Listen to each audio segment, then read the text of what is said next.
Numerous people tend to focus on only one aspect of studying, but what most people don't do is actually ask themselves, how do I use my time efficiently while studying? Well, throughout my entire academic life, I've noticed that my study sessions were only limited to around 2 hours. And in those 2 hours, my study session is usually broken down into 3 phases. The first phase is what I call the 15-minute phase.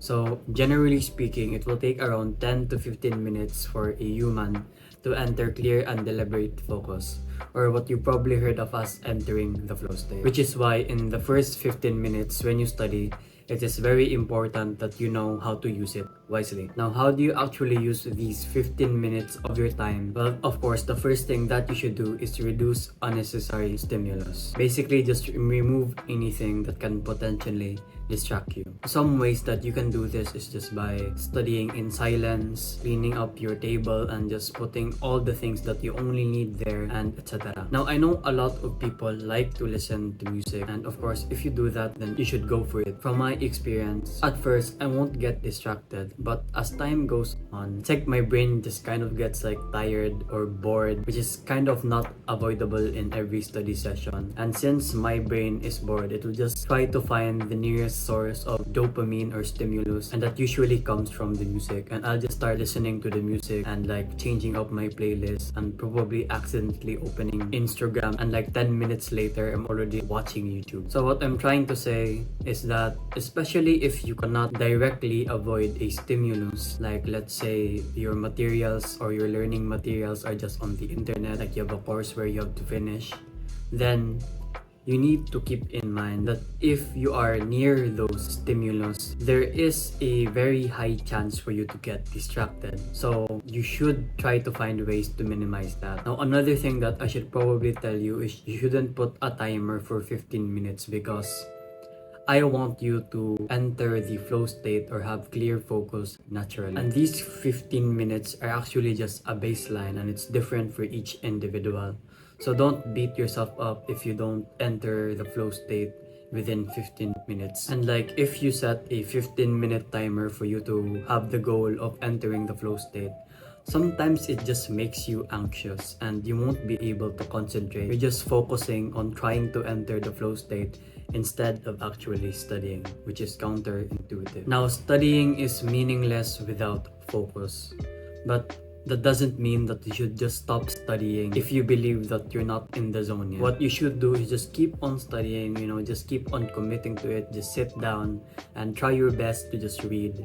And trust me, eventually you will get into the zone. Just think of it like infinite tries creates infinite possibilities, and one of those possibilities is for you to enter the flow state. Now, since we got that out of the way, how do you actually use this learning phase efficiently? Well, the first thing that I want to tell you is that you should probably create a personalized learning system just for you. When you're studying a subject, of course, the first thing that you should do is research. Get familiar with the topics or the thing that you're trying to learn.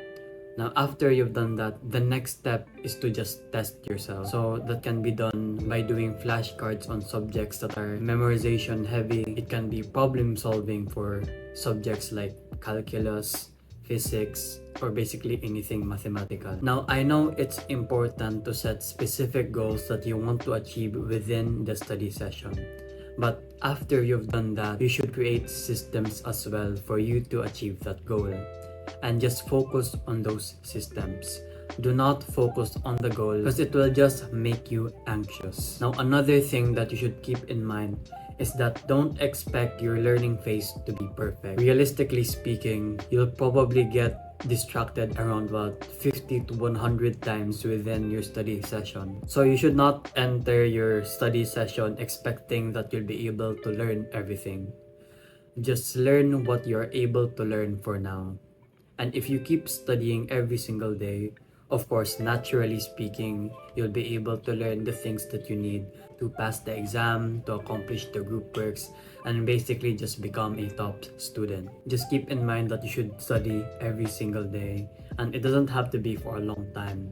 You can just study for 2 hours. And if that's not enough, if studying 2 hours is not enough for you, then set days where you just mainly just study, so that after that day you can just go back to just studying for 2 hours daily. Now, before we talk about the next phase, keep in mind what I'm saying.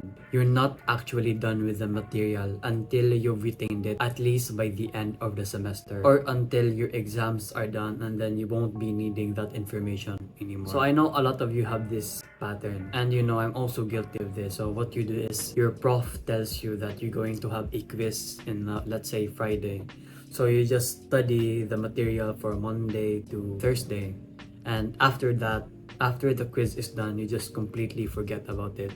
And when your final exams or your midterms come, you just spend so much more time on actually trying to relearn the things that you could have probably maintained if you just kept reviewing it weekly. Now, typically speaking, you'll only have to retain the information for one semester. So once you've learned it, first review it the day after you've studied, then after that, weekly, and then monthly, and then when your test comes out. So what I'm trying to say is that, of course, it's important for you to study the new lessons that your professor will teach you, but it's as equally important for you to retain the previous lessons, so that you'll also save your time from having to relearn the material when the test comes out. Now, if you keep in mind these three phases, then you'll have a more solid framework on how you can manage your time while studying. So I think it would be in your benefit for you to try this out in your next study session. Just keep in mind these three phases and allocate your time wisely.